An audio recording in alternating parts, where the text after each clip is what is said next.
Welcome, everybody. Once again, this is Mrs. Denise Parker for our wonderful programming, Elevate Your Game. I'm super excited to be here today. We're going to have a wonderful special guest, as you can see, that's going to be speaking about all things animation and creative talent for Black creative people. We are super excited to have him join us today to speak about all the things that are how you can get involved with Afro animation. How can you also start in sharing your talent to the world and networking with some heavyweights. But before we get started, I would love to invite you guys to join our NCRF TV network. You can subscribe and like to our channel on YouTube, and you can also follow us on LinkedIn and all the social media platforms. Anytime you want to, you can just go onto all our social media platforms at NCR Foundation, at NCR Foundation. That's where you can find us on TikTok, LinkedIn, Facebook, you name it.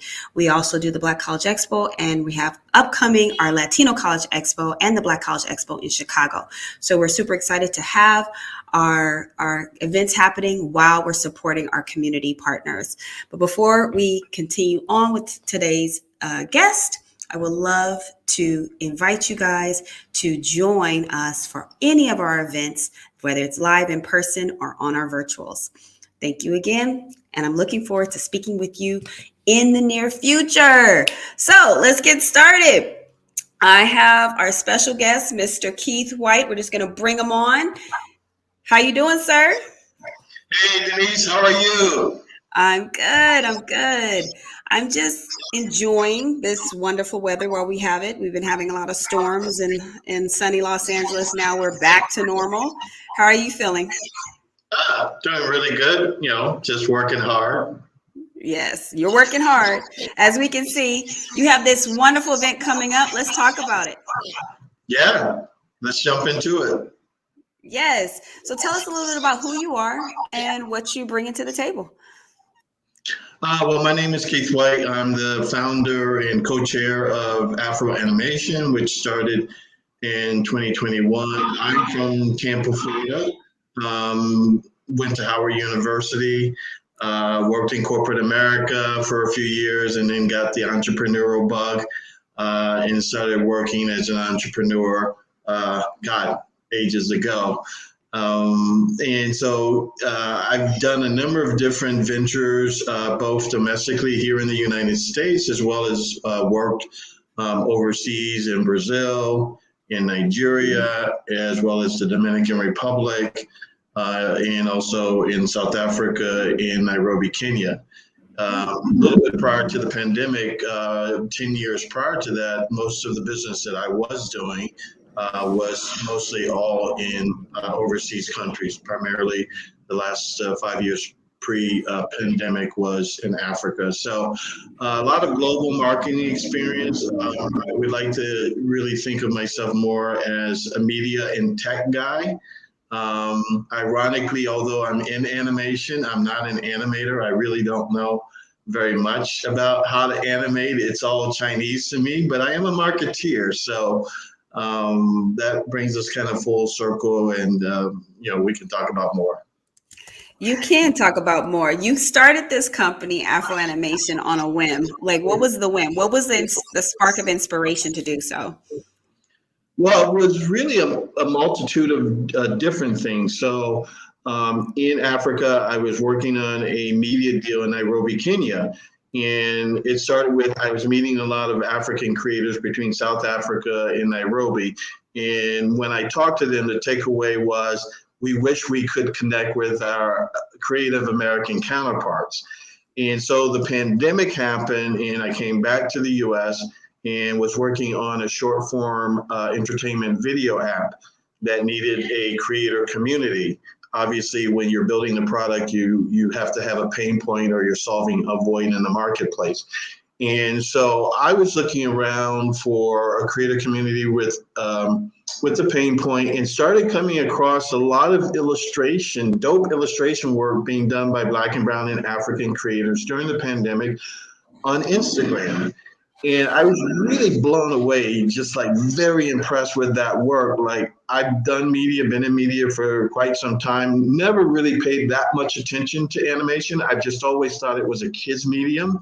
But I was really impressed. And so as we're in the pandemic, of course, everybody's doing an online conference. And so I just kind of looked to see if a conference, Google basically, if any conference had ever been done for that vertical. And the answer was no, like there was nothing ever organized for Black animators. So I thought to myself, well, wow, here's a problem in terms of creators needing to connect with each other in the animation space, Black creators, not alone just cross seas from, let's say, the continent to the US. Just within the US, there was nothing. And so as a marketeer, you know, a light bulb went off in my head. The George Floyd incident happened in the US, not too far from that. And a lot of American companies sort of stood up and said, hey, we need to be on the right side of history. Diversity, equity, and inclusion is important. And I had always read about the fact that movie studios in Hollywood had, particularly maybe in the animation space, had a diversity problem. The pool of talent in terms of creators were very, very small, very limited relative to Black and brown creators. So I recognized the pain point there. And I said, well, you know, one, we want to build this app and we want to ask creators to put their content on our platform. Two, Black animators had never organized to know each other. And then three, the Hollywood movie studios didn't know how to connect. So if we kind of acted as a bridge to connect, you know, Black creators amongst each other, one, to know each other, but two, to connect the studios in Hollywood with the Black vertical animation community, then we would have solved several problems at once. And then if we decided to do this as a conference because I thought like, well, maybe during the pandemic, doing an online conference would be 10 cents on the dollar compared to doing a personal one. And, you know, I took a leap of faith and said, let's do it. And so in 3 months, we put together a brilliant team that executed very well. And we launched our first AfroAnimation Conference, I think it was in May 2021. I love it.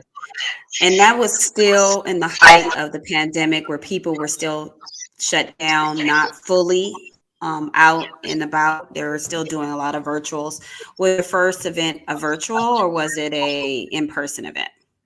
Yeah, so the first event was virtual. So we had 1,700 people show up online because not only did we market in the U.S., we marketed in Africa, in cities in Africa, like the ghettos of Soweto in South Africa, and then in Nairobi and Nigeria and Ghana, and then in the Caribbean islands, and then a few countries that were in Western Europe. So the thought for me as a marketeer was, yes, we definitely know that there is this disconnect among Black animators in the United States, but also we don't want to leave our brothers and sisters out on the continent who I had been hearing, as I said, pre-pandemic, that their wishes were that they could connect with their American counterparts. So for me, as a marketeer, I said, it would be great if we solve this problem with respect to connecting studios with creators with creators, but let's make it an international footprint. Let's make it an international conference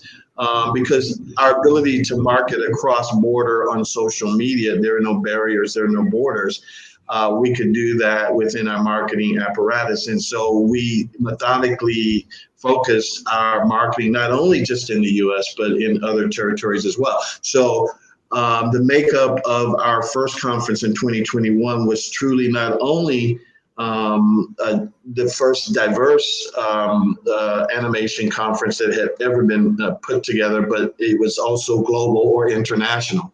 And so We had, as I said, 1,700 people show up. We didn't charge. We didn't want price to be a burden. We know how difficult it is for creators to get their content and their IP and their film that they're creating above all the noise, and we know that they're very passionate about it.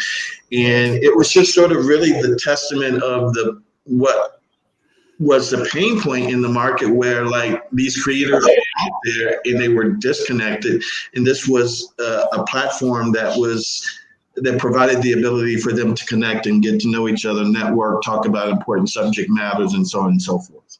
I love this. Having a platform and a space for creative types, especially those in animation, and it's not it's a niche. It's a niche area in entertainment. It's a niche area in the cartoon or in animation space, having Black creators, because they have a different perspective of how they look at art and how it's our stories are told in animation. So what is it? Why is it so unique? Why is this such a unique concept for you? I mean, I'm hitting some of the notes, but what makes Afro animation, such a huge, ooh, now it's being a huge, part of this space that we call animation. Why is it important in this day and age? Yeah, I think the recognition of the fact that like you can't keep telling the same vanilla stories the same way. Like, there are different audiences out there that appeal to different things, and ethnic content is part of that conversation. It's just that those who control who gets to say or who gets to be greenlighted, the truth of the matter is that they're most likely to go with something that they're comfortable with or something from their culture. But I think that the audience is demanding, or not necessarily demanding, but not even insisting. But I think as a corporation, your one of the number one components of being a corporation is that you're responsible for driving revenue. And so to the extent where you're saturated in the United States, maybe there are other markets that are overseas. There are other stories that you can tell done by different artists that come from different backgrounds and different cultures. Like, I mean, how many times can you tell the same Bugs Bunny story? Why not like tell a Bugs Bunny story from the hood? Like, wouldn't that be like different, and people would be interested in that? Like, you take that brand and you put a twist on it. So I think that these companies, the studios, have recognized that they have to tell stories differently in order to appeal to different audiences. And at the end of the day, that means growing your bottom line by extending your brand towards audiences that are not connecting with your content. So I think ethnic storytelling is really at its early stages in terms of content that will be developed for media. I think you'll see a lot more of it. You'll see a lot more diverse stories. You'll see a lot more diverse characters. And I think that it's just time for that to happen. And I think that the studios recognize that. I love this. After the creation of the Boondocks and that animation that was highly acclaimed during its run on I think it was on FX at the time, and it was adult content. It wasn't like it was just you could just watch the cartoon, anybody, but it was very relatable for people who understood the culture of it. And a lot of people still to this day remember that it was groundbreaking. And then there was a gap. All of a sudden there was a gap of no content of animation that was on the forefront. You can flip on the television, you can watch it. I mean, you have the stuff that's out there already, has been out there for decades and continue to build out, the Simpsons and Family Guy and all these other different animations that are different. But then it happened again with in Spider-Verse, the new Miles Morales Spider-Man, that I remember taking my son to see that, and he identified, and Spider-Man is the number one character for all kids. I think that's the number one character because it just transcends against ages. And And I remember my son seeing it, and he can identify with this character because he's Black, Puerto Rican, and the story, the music, the colors, the illustrations, the storytelling behind it, it had a very, very resonant place. And now we're paying attention more. Once you see it, you can pay attention more to more creators who are doing the same work and in the same industry, and now can get recognized. So those, kudos to those, creators who have broken the ground and paved the way. What can we expect at an event such as AfroAnimation? Who are we meeting? What are you going to see? What's going to be involved? Well, speaking of Spider-Man Across the Spider-Verse, I don't know if you know, but one of the directors is a brother named Kim Powers. And so Kim Powers went to Howard University, my alma mater. And so he's going to be speaking, and actually we're giving him an award for his accomplishments. And actually, just to piggyback on that, the other person, co-director, was Peter Ramsey, who is also a brother.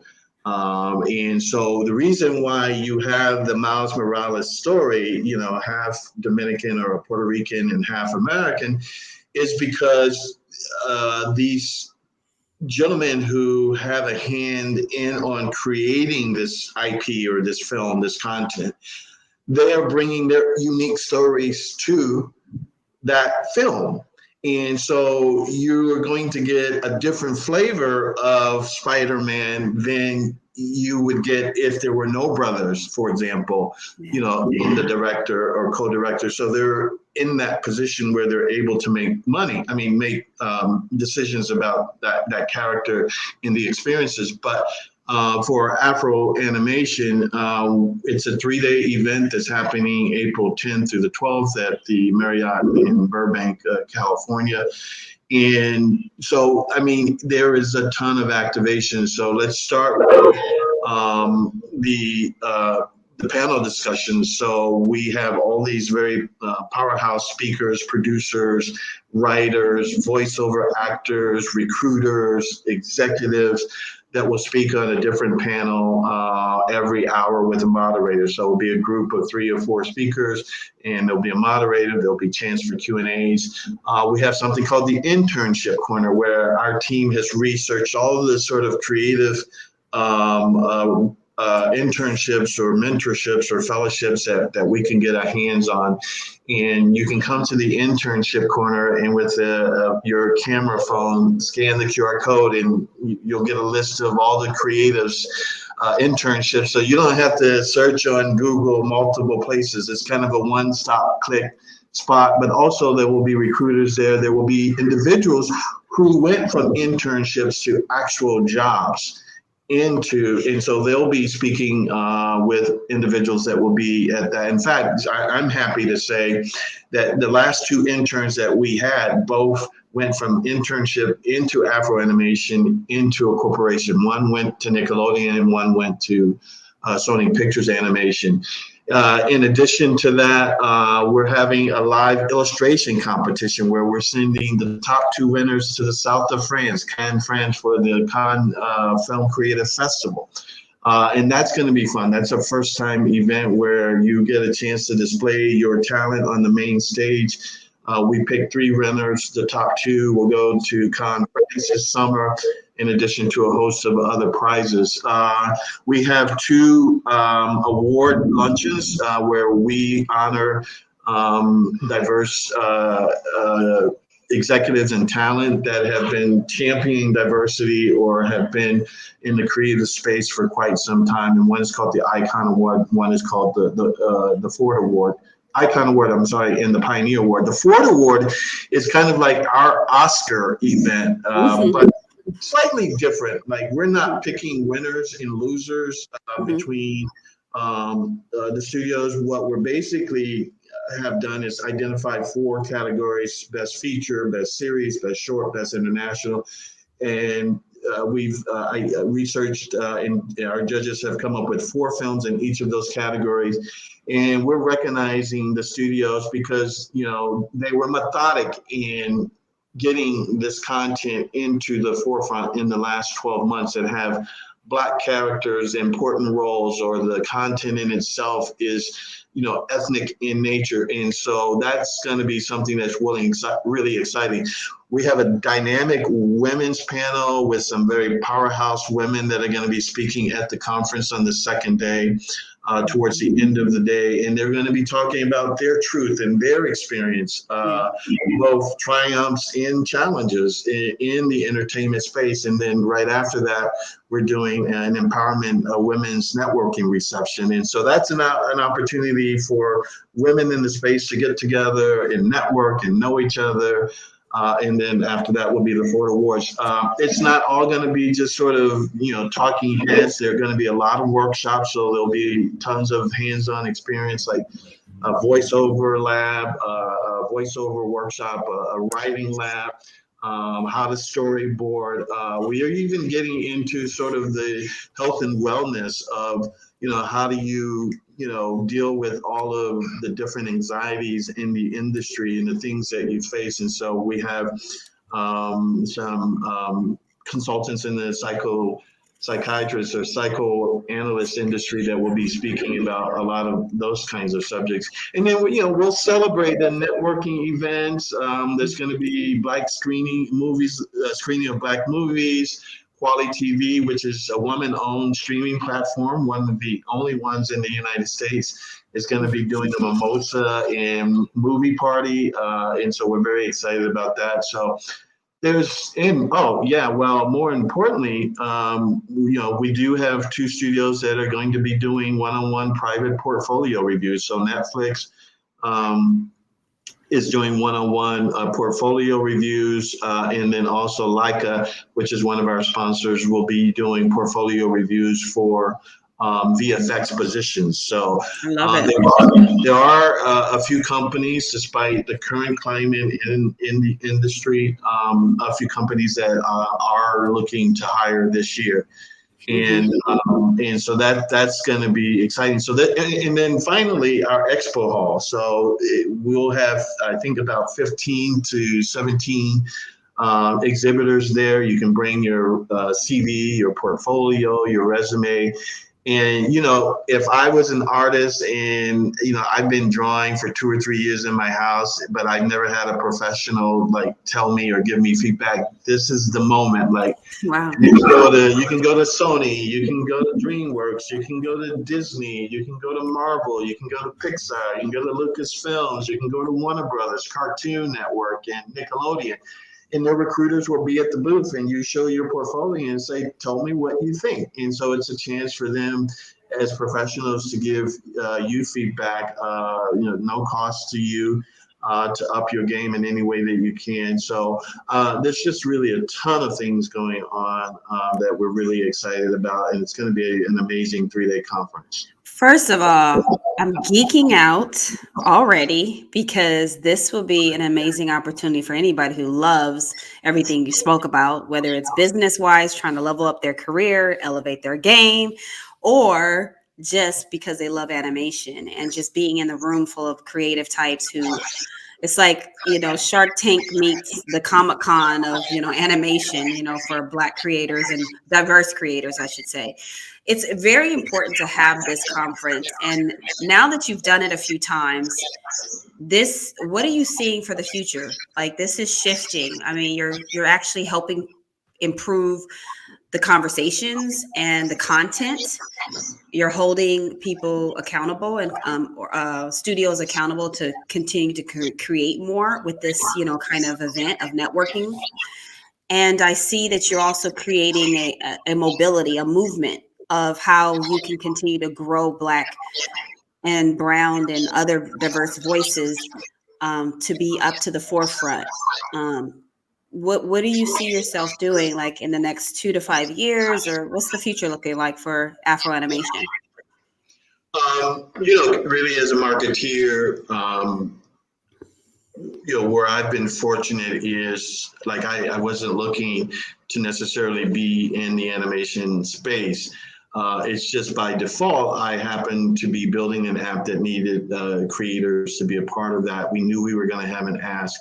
And after looking under the hood, we saw that there were pain points on the creator side in relative to the studios not having the connection or pathway to that vertical. So for me, I've been fortunate to come into business opportunities organically. And so the experience of being able to cite and recognize voice and pain points. And so as a technologist, you always, not always, but you kind of look around to see, are there inefficiencies in the space that you're in where you can use technology to scale and to drive a different paradigm.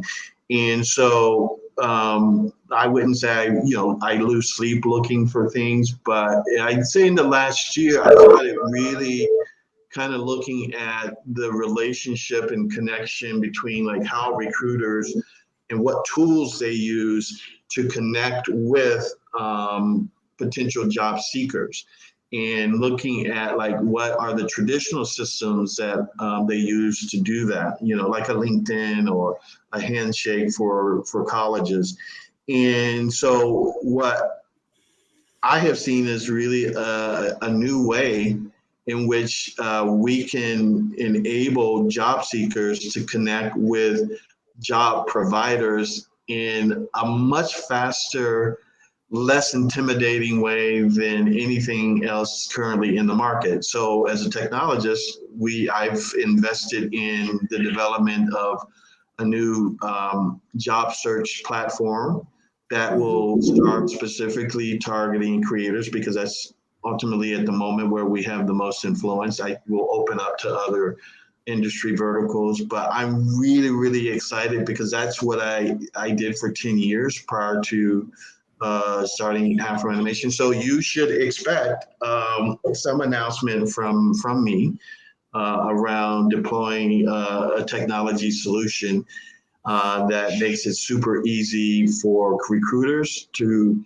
post creative jobs and for job seekers to access and apply for those jobs basically with a click. Yeah, this is interesting because the industry, it has shifted so much due to technology, AI, the advancement of the social platforms due to the pandemic, and we need more accessible content that doesn't have to use a whole big studio to push it out, because it also delays the progress for a lot of creators because stuff gets shelved. So when you're talking about building this other entity to do the work, this is amazing. This is another way to fast track a lot of people's work without going through red tape, so to speak. People can just, I can see it. I can see what the future looks like for you guys. You're looking for a specific style. You go on your platform and there's that, that creator right there with that style. And you didn't have to go interview 1,000 people. It's just right there. That's amazing. So we have to use our technology wisely. And in order to do that, you got to think ahead while the trends are happening and actually think about what the future is going to bring to the next generation of creators. And it's hard out there. We still need content, even though the industry has shut down a lot of opportunities of employment to work or to be in a space where you're constantly giving out things. There's other forms of way to continue to create and to build your name. And so, it's the user industry. It's like when they took that social media, when young people have taken up social media, they have constantly changed how we use social media. Each time something has been, it's been created for one thing, but then the user changes for something else. And I can see now people in certain industries, whether it's business or, entertainment or whatever, they're seeing what the trends are and they're like, we have to adapt how we work in this industry. If we don't, we will not survive. We will not continue to pledge ahead. What is some of the advice you give to future creators, the ones who are doodling at home, thinking about ideas, but don't know where to start to kind of hone their skills, number one, and also get their name out there, what kind of advice would you give to a young person or anybody?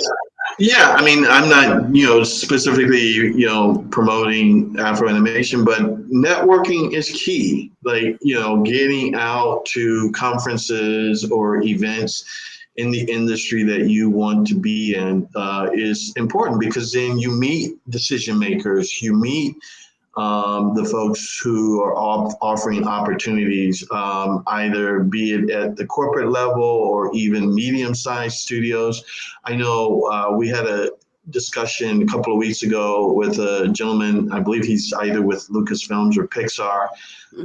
He's based in Oakland, and he came to Afro Animation, and within that company, they allow their employees to do freelance projects, and they found and connected with a few creators that they brought into their project. And so that was sort of like an adjacent opportunity. Like, in animation, let's be realistic, like not everybody is going to be an animator, but there are, simply because there's only so many positions, like, and there's only so many companies. But there are adjacent careers. So, there is like in Paramount Consumer Products, you can do character designs, you can do illustration, you can do graphics, they have engineers. And so there are all these other adjacent careers that are sometimes outside of the core career that you're looking at, because the core career gets the most attention, but there are all these other opportunities. So if, as a young person, you have to start in an adjacent career, ultimately your goal is to be in an, you get inside the company, you develop those relationships, and that's kind of the start of leading you down the path of the goal that you want to go. So I'm a huge believer in getting out in networking, like, sitting at a cubicle, being in a silo, and being disconnected from the world. I mean, yes, great, you have to have the skill set and you're upping your game in terms of your skill set. But there's also that sort of people component too, networking. I've used LinkedIn a lot, to be quite honest with you, to connect with folks that I wanted to connect with. And really, when you have talent, you have something that's something that they want to see, they'll reach back to you. But I think the relationship of doing things in person is extremely valuable. So I encourage anyone who is going down a particular career path to find a way to get involved with conferences, because that's where you meet people and that's where you build your network. And, I know in the animation industry, when we've had speakers come and students or individuals who are interested in the same thing that they're doing get a chance to talk with them. A lot of them get their LinkedIn or their email. And they respond, like, there are gatekeepers, but there are people that are not like that. So networking for me is incredibly huge, both online as well as in person. I love that. This is the day and age where people are staying more on their phones and in their cubicles, so to speak, and not going out there. And especially for creators, especially for illustrators or animators or visual artists, they're very, very introverted in how they express themselves. And it's a very personal, their content is so personal that it's they don't always share it to the world. And so you having a space like this that feels like home, with the culture, the vibe, the energy, it's a good place to feel like you can find something that kind of fits who you are. And it also serves a greater good and a greater purpose for those who want to advance their careers in the future. So who can attend this event? Is it just professionals? Who's coming to this event? You mentioned internships, so that means college students and, those who are, enrolled in some type of, technical training, school or something. Yeah. So where do you want to, who's coming? Yeah. So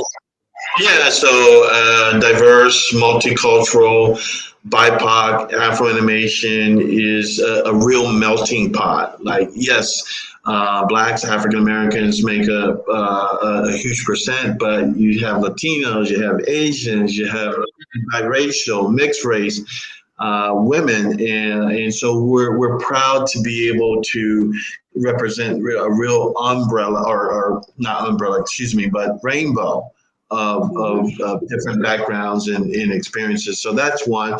But yes, we have local high schools with art and design programs or animation programs or gaming programs that are coming from the LA area. Then we have schools, universities that are coming with students, or students are coming on their own. We have recent grads from universities that are coming that are interested in careers. And then we have professionals who are actually in these jobs doing animation or background character or VFX.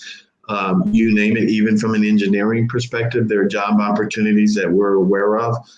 You have freelancers, and you have individuals that own small studios. You'll be surprised that there are some small or medium-sized studios, and then you have the medium-sized studios that support or get production work from the studios, and then you have the entire studio ecosystem of executives and producers and directors and talent. There's going to be some amazing show talent that will be at AfroAnimation that are voiceover actors and the writers behind these shows and the showrunners. So it's really a truly diverse community in conference. And so we welcome everyone. I love it. I love it. You guys heard it here. You guys need to go to AfroAnimation, www.afroanimation.com. You can also contact them at team@afroanimation.com. And there is a cost to the event, but please don't let it intimidate you, because you're investing in your future. You're investing in who you are. It's a great space to network. And any final words you have for us, Keith, about just what to expect, or what you want to say, or just to close us out?